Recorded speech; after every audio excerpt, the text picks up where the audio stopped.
This is Vinyl 4, episode 4.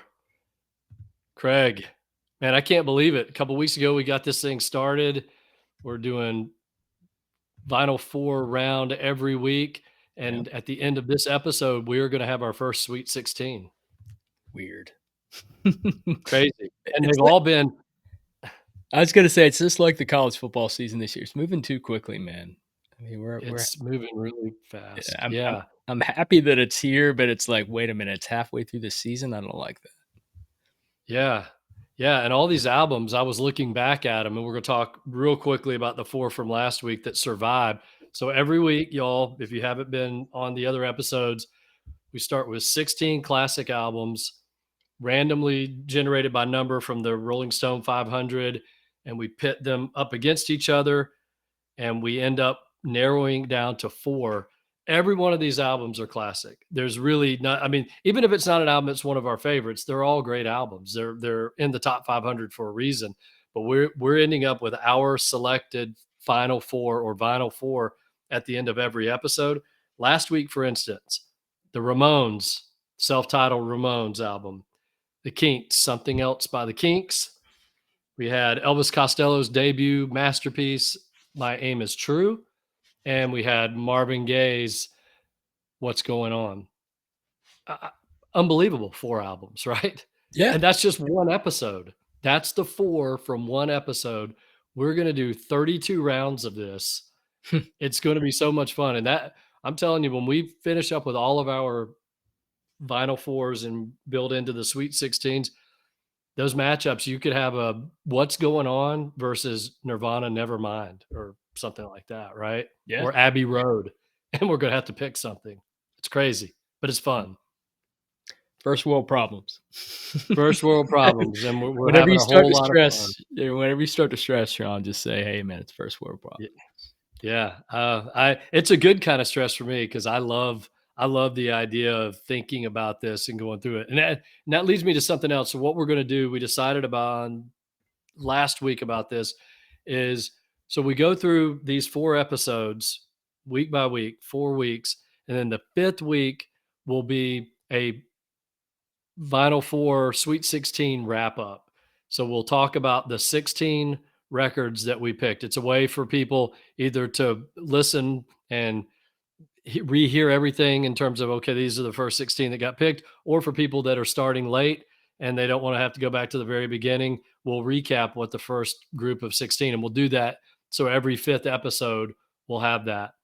The other change that we're going to make, which is going to be really fun, is in advance of releasing the episodes on Friday, the week prior, we're going to release the matchups so that it gives everyone listening a chance to think about the matchups, Yeah. maybe even go out to your local bar or at a party if you got some other music geek friends like us that love this stuff.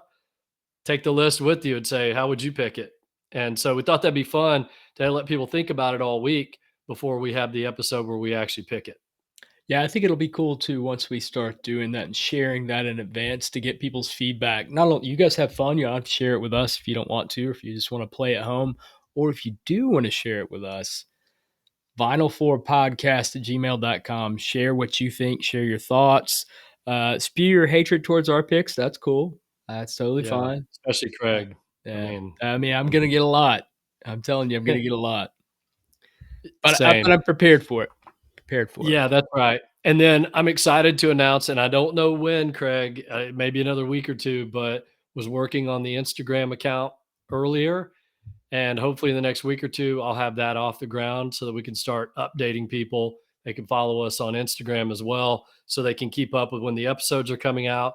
And ultimately, what I'd like to do is even post the matchups that are coming up so that people can see that on Instagram too. That way, middle of the week, you haven't had time to listen to the podcast, you can still check out the Instagram post and see what the matchups are for the week. And it's a great way to take it and be portable with it and Yeah. go, hey, here's the matchup. We're at a bar. Let's have fun with this. Let's Well, go through it. and if you're a YouTube fan, if you prefer YouTube over the typical streaming platforms or the podcast streaming platforms, we will do a bulk upload of the first 5 episodes. So once we get through that 5th episode, the recap of the first 4 rounds, all of that will go up all at once on YouTube. And then Shawn and I in the background have talked about, because we're doing this with another podcast I'm working with, Schizophrenic Music. We're doing playlists. So I thought it'd be really cool if Shawn and I could create playlists for those 16 teams, 16 albums, Mhm. um, to share with you guys. And we're going to try to share some songs that we feel like you might not know. So good stuff. I think it's gonna be great. All right, everyone's ready. I Yes. know I'm ready. The matchups are in the book. We did this in advance so we could save time and get right into the heart of things. So here we go. We have 8 matchups, 2 each, so it's total of 16, 8 matchups. Craig's gonna give me my first one here, and then we're gonna keep rolling down the line. So I'm ready when you are, Craig.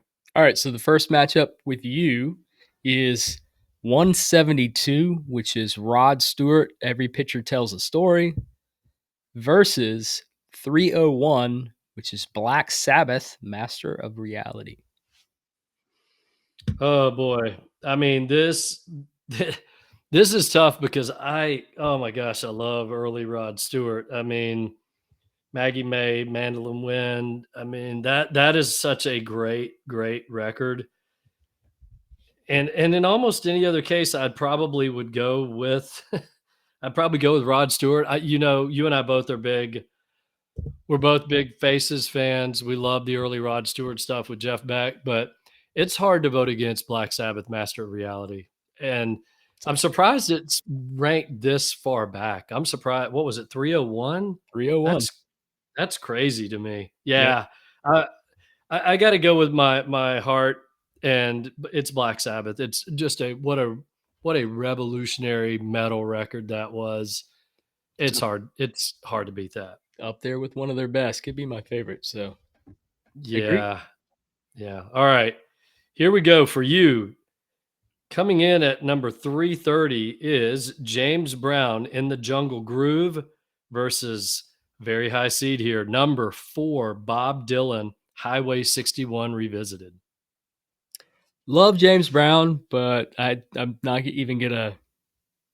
I'm just gonna go ahead and dispel the mystery here. Highway 61 Revisited is my favorite Bob Dylan album, and I'm not a huge Dylan guy. I'll be honest. I really like this era, Blonde on Blonde. But Highway 61 Revisited is just amazing.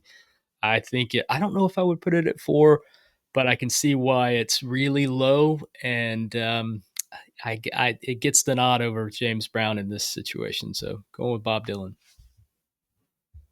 It's hard to fault there. It is truly one of the greatest albums ever. Yeah, I don't know if number 4 for me. I know for me it would not be number 4 all time, but Right. there's an argument that it is one of the greatest records ever made. All right, I'm ready. All right, for you, a couple high numbers here. 462 with the Public Image Limited's Metal Box versus 225 Green Day American Idiot. Yeah, pretty easy for me. I'm going American Idiot, Green Day. It's not my favorite record by them. We talked about this actually last week. Dookie, for me personally, is my favorite Green Day record, Yep. but it is a great record. I honestly not a big Public Image Limited fan. I'm not going to make bones about it. Never that was never one of my top favorite bands to listen to. So this choice is pretty easy for me. I'm going Green Day, American Idiot. All right. What you got for me? Okay. Up for you, number 440, Sam Cooke, live at the Harlem Square Club, 1963. Ooh, it's a good Mhm. time. Yep. Versus Def Leppard, Hysteria, which came in at number 465. Well, love Def Leppard, and I don't hate Hysteria. I just feel like that's the beginning of the descent. Great album. That's what everybody loves. That's hands down their biggest album. But I like their previous 3 albums far better than that one. And I love me some Sam Cooke. Not a big live album guy, but there are certain artists. James Brown's got one live at the Apollo, whew, blistering, and this is another blistering album. 63 is like his heyday too, so no brainer. Sam Cooke live at the Harlem Square Club, 63. Amen, brother. You are speaking my language. I love me some Sam Cooke. Yep. And there were a couple of artists during that time in the soul genre I'll add another one to there a little bit later, but Otis Redding and Mm, one of his live records. I forget which one it is. There was the Monterey Festival. I mean, excellent. those guys, James Brown and Sam Cooke and Otis Redding, my gosh, their live performances. I can't even imagine being in a club seeing that It's at the insane. time. Yeah. Just insane. What a great pick. Okay, I'm ready. All right, for you, a couple more high numbers. We're having some high numbers on these shuffles here. Start off with 470, which is the Fugees, the score, and then that goes up against 251, which is Jay Z, Reasonable Doubt. Hmm. Well, I I'm not a huge Jay-Z fan in general. I have a lot of respect. Like some of his stuff, Brooklyn's Finest is on there.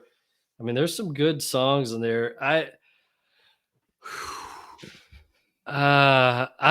going Fugees. That was a classic record when it came out, Yep. and it's hard. It's a tough choice between the two, but I don't know. Not as big a Jay Z fan, so I think Fugees, they brought so many different elements to their records, and especially the early stuff. So I'll go Fugees the score. Yeah, I feel like that's an easy pick. Yeah, no regrets there. Okay, you, my man, this is going to be interesting. Number 28, The Who, Who's Next versus 292, Talking Heads 77. What was that? 292 versus Yeah. 28. Okay, so I think we have said this on a couple of occasions. I know I've talked about this with Kevin on Schizophrenic Music, and I think you have had this conversation on Revinyl, which is another podcast you guys should check. That's Shawn and I do that. If you're coming here first, I'm not a huge Who fan, but Who's Next is amazing. That is a classic album. 28 is really low. And I think 292 is criminally high for Talking Heads 77. That album is absolutely blistering. It was unlike anything else. They weren't really punk, but they fit with that punk movement. And that was the album that established them in line with all those pinnacle bands in the New York scene and just playing CBGBs and just killing it. And I'm telling you, that album just broke barriers. So I know it's weird to pick 292 over 28, but this is an easy decision for me. I'm Talking Heads all day. All right.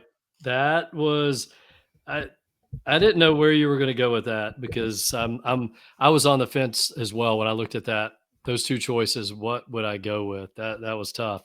All right, All right, you ready for my your? last This is your one. last selection here, last pick here. Yeah. 144 N.W.A. straight out of Compton versus 234 the Byrds, Mr. Tambourine Man. Mm, boy, this is tough for me because I love the Birds, especially the later stuff, more so than the earlier stuff. Me It's my too. real favorite. They were so Gosh, they were so influential. You think about REM, for instance, and just that sound. But then you have N.W.A. on the other side. I mean, that was a world changer. No one had ever heard anything quite like that. I mean, the album was so good that they made a movie basically about it, or about the About them, yeah. N.W.A. I mean, you have Ice Cube, Dr. Dre. Oh boy, that is one of the toughest choices I've had yet, because I look at both of those albums as being so influential, and I'm gonna go N.W.A. If it was a later Birds album like Sweetheart of the Rodeo, that would not even be a choice for me. Agreed. But this is so close to a tie, and I have to just say that the N.W.A. just changed everything, and so I'm gonna go N.W.A. We'll have a conversation about the Birds. I don't want to divert too much, but yeah, I agree with you. I think that would be a pretty easy pick for me. Yeah. All right. Okay, what you got for me? This is my last selection, right? Last selection. So we have coming in at number 148, Led Zeppelin, Houses of the Holy. Ooh. Ooh, yeah. Number 85, Aretha Franklin, Lady Soul. All right, that's not fair. Um, that is not fair. Look, feel like I have to justify this because I love Aretha, and Lady Soul is one of her best albums.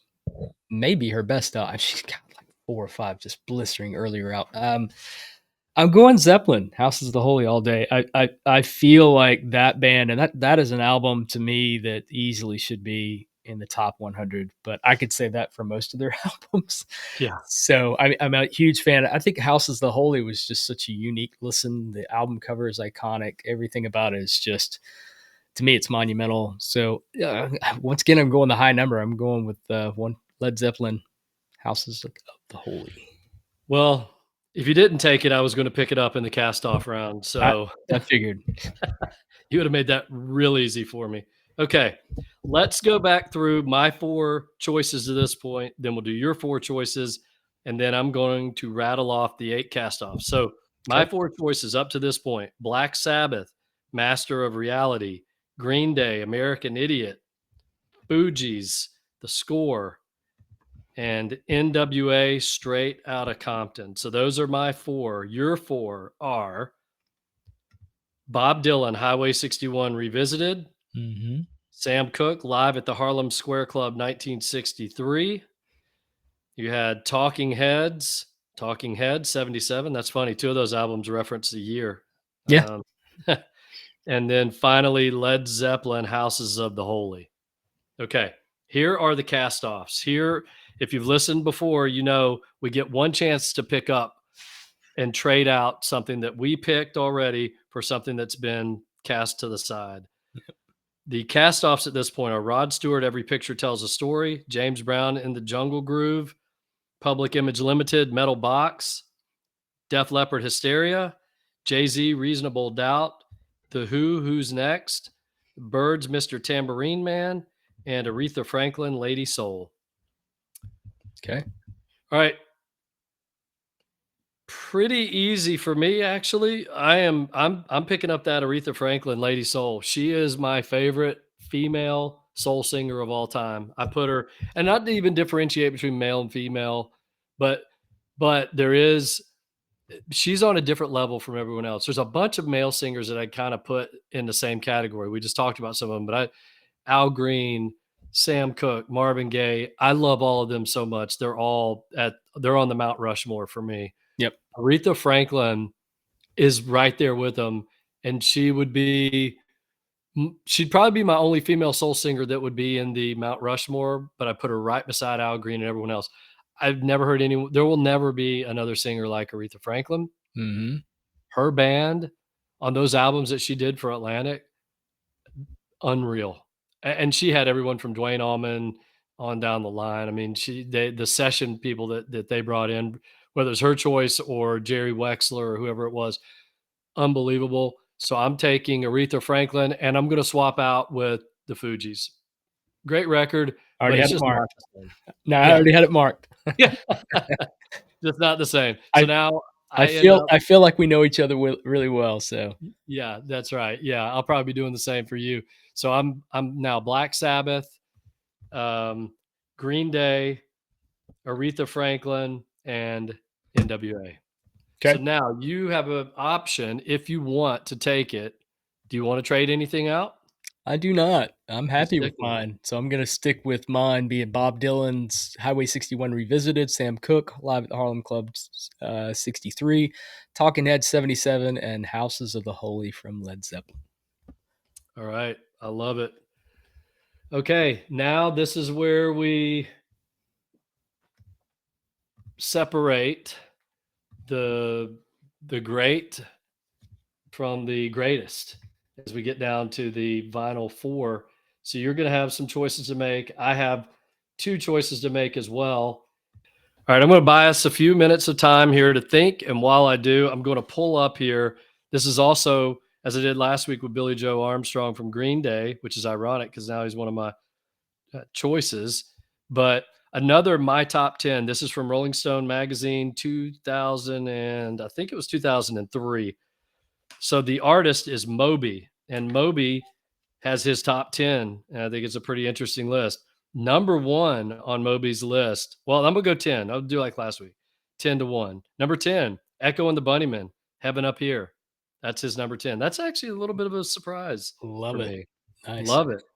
Number 9. Number 9. Uh, Kraftwerk, the Man Machine. Just not a big fan of Kraftwerk. I've tried a few times, but that's okay. I know. Totally get him liking him though. Big Yeah, influence for sure. it checks out. Number 8, Devo, Freedom of Choice. Nice. That doesn't surprise me. Number 7, David Bowie, Low. All right. Cool. This one might seem like a surprise, but if you listen to Moby's music, maybe not. Number 6, Nick Drake, Brighter Later. Oh, very cool. Yeah. Very cool. This one is a surprise for me. Television, Marquee Moon, number 5. Awesome. Great. Yeah, He's got great taste. great taste. Number 4, Roxy Music, self-titled, first album. Yep. Number 3, Joy Division, Closer. Okay. Number 2, oh man, The Clash, London Calling. The dude has good taste. Mm-hmm. Number 1, Marvin Gaye, What's Going On? Yeah, I mean he's spot on. He's far more eclectic and far more diverse than people give him credit for. If you listen to his stuff, he does some punk stuff, hard rock. He's, I think the stuff that you heard on the radio that when he really got popular was definitely more polished, more dance, but he was kind of all over the map. And sidebar, I'm a big fan of this band called the Bongos. They have an album called Drums Along the Hudson, and the reissue of that, he actually does a remix of one of their songs. I thought that was just so cool. So That is mad props to Moby. mad props. All right. I have bought us enough time. Since I got to go first and pick up a cast off, I also have the pressure of going first to pick my 2. So between Sabbath, Aretha, Jay-Z, and Green Day, I got to make some choices. I'm sorry, Sabbath, Aretha, N.W.A, and Green Day are my 4. Yep. Right away, I'm going to pull out Green Day. They're out for me. Mm-hmm. Then I'm down to Aretha, N.W.A, and Black Sabbath. It's pretty easy. Yeah, N.W.A is out. Aretha, thank you for everything because I love Aretha so much. I listen to her. I still pull out her records all the time. So this is a great one for me. And Black Sabbath, Master of Reality. So Sabbath and Aretha survive and make my vinyl 4. Now it's on to you. Mine's pretty easy too. So once again, Bob Dylan, Highway 61 Revisited, Sam Cooke, live at the Harlem Square Club, 1963, Talking Heads 77 from Talking Heads, and then Houses of the Holy from Led Zeppelin. Mine's pretty simple. So the first thing I'm going to pull, only because it's a live album. I love Sam Cooke, but once again, great album, great performance. Just not up there quite with the other 3 albums. So I'll remove that real quick. The big debate for me, I mean, I'll dispel any myth here, any mystery. House of the Holy is sticking around for sure. I am really debating between Talking Head 77, which is 292 on their list, and number 4, Highway 61 Revisited. That's a tough pick for me, and I probably listen to the Talking Heads more often, but I just can't eliminate Highway 61 Revisited. It's too good. It's a special listen for me. It's not something I listen to on a regular basis, but when I do, it's kind of precious. So I'm so sorry, Talking Heads, but I'm going to eliminate you. That makes 2 times now that Talking Heads has gotten ousted at the end. So there's still more out. They have more albums in the top 500 though, so there's still some opportunities. I mean, once we get to more songs about buildings and food, things will change. That's my favorite album from them. So yeah, there's one left for me too, similar to that. Okay. Cool. All right. So now we're going to wrap up with what we do every week with our 2 records that could be, should be in the top 500. It's real easy every week. I mean, Craig and I joke about it and say, okay, we got a whole running list here. I'm going to really, I'm going to really surprise you with one of these that you did not see coming to you, but I am going to go right away with what I think is the best, most complete country record of modern time. And when I say modern, I'm talking going all the way back to the 80s. So pre heyday, golden years of Waylon and Willie and Johnny and Merle. But for me, there was one record all the way through college, and I still listen to it all the time. And I know in my perfect world, it would be in the 500. It's never going to make the Rolling Stone 500, but it should. And that's Clint Black, Killing Time. Clint Black, Killing Time, debut record for him. And it was just, you talk about a game changer. It was pure country. It was modern, but it still had Western swing elements and it had outlaw elements to it. It was just a complete country record. There were, I don't know how many hits were on that record. At least five, I think, that were country hits. Right. And then the rest of the songs were great too. In fact, some of the non-singles are some of my favorite songs, which that's always a hallmark of a great album. And so Absolutely. for me, Clint Black, Killing Time, my favorite country record of the past 40 years, probably. So Okay. being true to myself, that's in. If Love it. I'm, yeah. Okay. The other one, I've talked about this album many, many times, even on a previous podcast years ago with Schizophrenic Music. You know how I feel about this record. Steve Winwood, Arc of a Diver. It's just the songwriting on that album is absolutely stunning. It's mostly him and a synthesizer. It's not, there's not a lot of drum, bass, guitar. It's mostly keyboard, synthesizer, his voice, but he was at a peak of his writing potential at that point. Songs like Arc of a Diver, While You See a Chance, Night Train. It's just such a great album. I listen to that start to finish. Again, another hallmark of a great album. There's no song on that record that I skip. I love the whole thing. Yeah. That should be a top 500. Nice. Very Yeah. cool. All right. How about you? Well, I've got a couple of just mainstays in my collection, things that are just some of my two of my favorite albums. One of which I'm, like I said, I'm not going to chastise you. I'm just going to say, what the hell were you thinking not picking this album? And we're already through round four. I'm not going to start with that one. I'm going to start with one that this band, critics love them, artists love them, they cite them as an influence, but they just don't get that same credit that you would get with a Kinks, Stones, bands like that, and especially of this era in the '80s and the '90s. This particular album being in the '80s, they didn't have a ton of hits, but the hits they had impact. And this one had one called "Dear God," was a huge, huge single. Skylarking from XTC is just a brilliant, brilliant album. It up until that point, it was definitely their most complete album, and it was really ushered in a change in their sound. They definitely became more kind of like bedroom pop. They definitely were a little bit more ornate, a lot more elaborated. They started off a punk band, a very big, a strong punk band, a prominent punk band that was really good live. And Andy Partridge, unfortunately, just suddenly developed stage fright, crippling stage fright, to where they couldn't tour anymore. And that really changed their sound. It tempered their sound. And so you can hear it once they start getting into their fourth and fifth records with like English Settlement and Mummer. And this one's from a production standpoint. I think Rundgren did an excellent job on it, even though I'm not a huge Rundgren fan. I don't like what he said about Andy after the fact. Apparently, Andy's not the easiest person to work with, but this album was just absolutely monumental. The songwriting is just so beautiful. It's orchestral. It's like I said, it's very ornate, beautiful, beautiful record. Just from Summer's Cauldron all the way to the last track. You're in a different world when you listen to it, which is just fascinating to me. So that to me is a no brainer.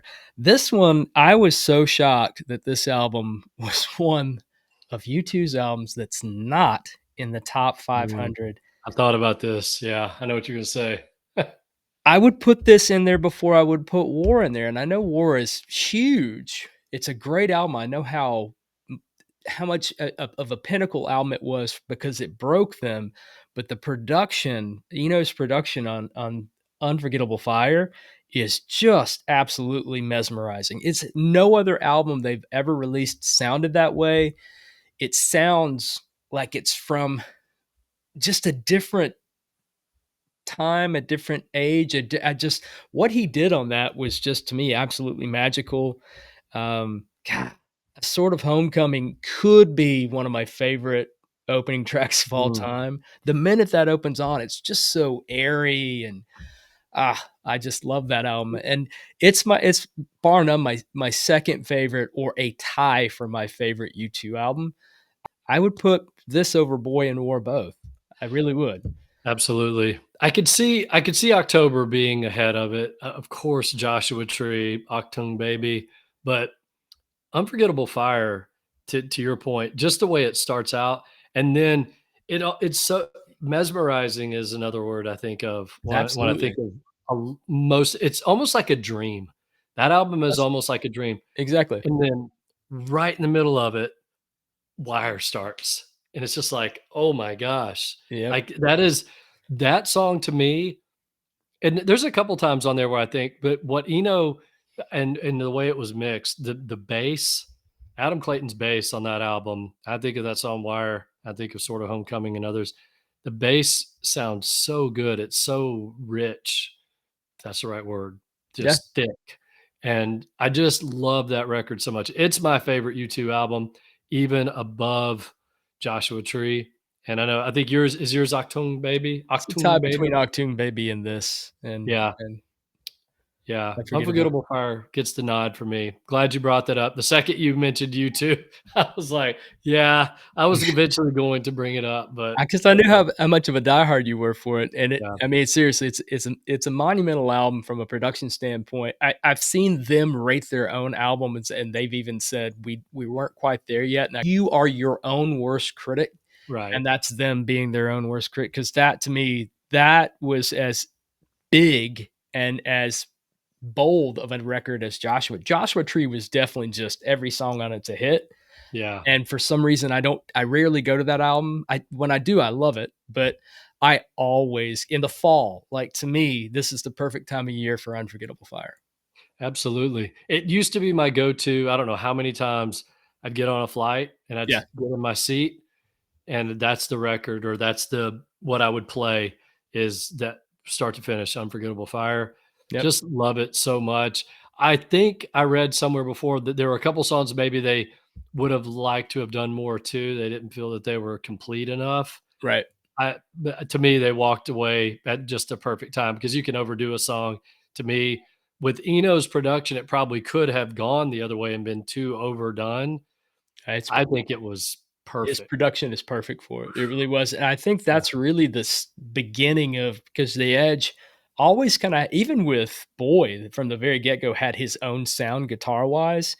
But that vibrato and that echo and stuff that he gets with his, I mean, he has pedals dedicated to his sound. I really think it started with this album, not with Joshua Tree and with Octune.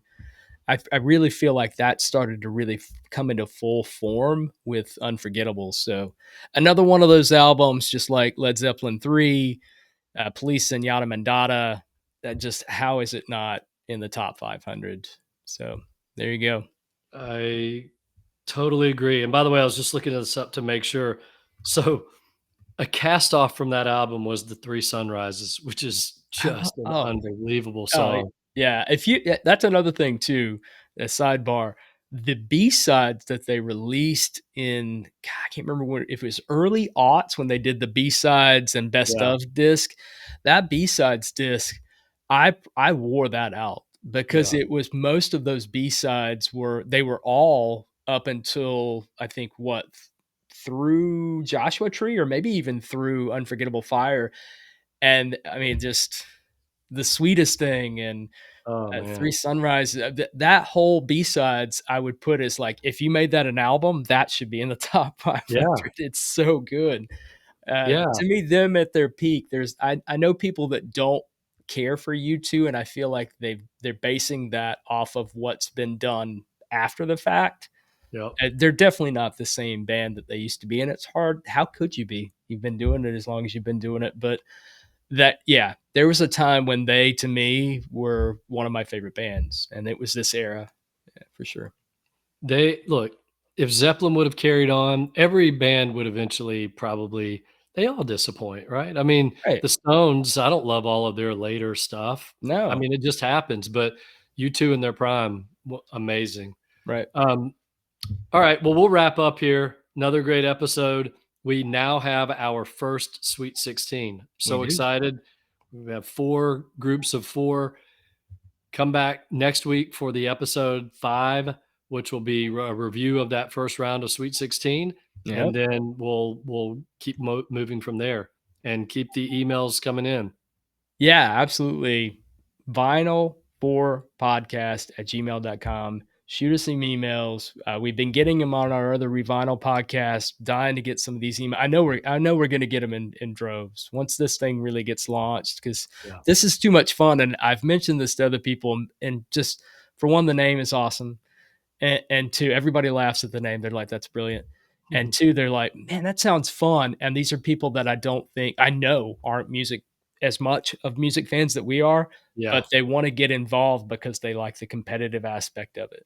Yeah. Yeah, and wonder now that we're gonna start releasing a week in advance, the matchups, Yeah. it's gonna get people thinking, and then they're gonna be thinking about it all week. They're gonna be listening to it, comparing, and they're gonna go, "I can't believe," and it's gonna be Craig every time. "I can't believe Craig picked Oh yeah. this over that."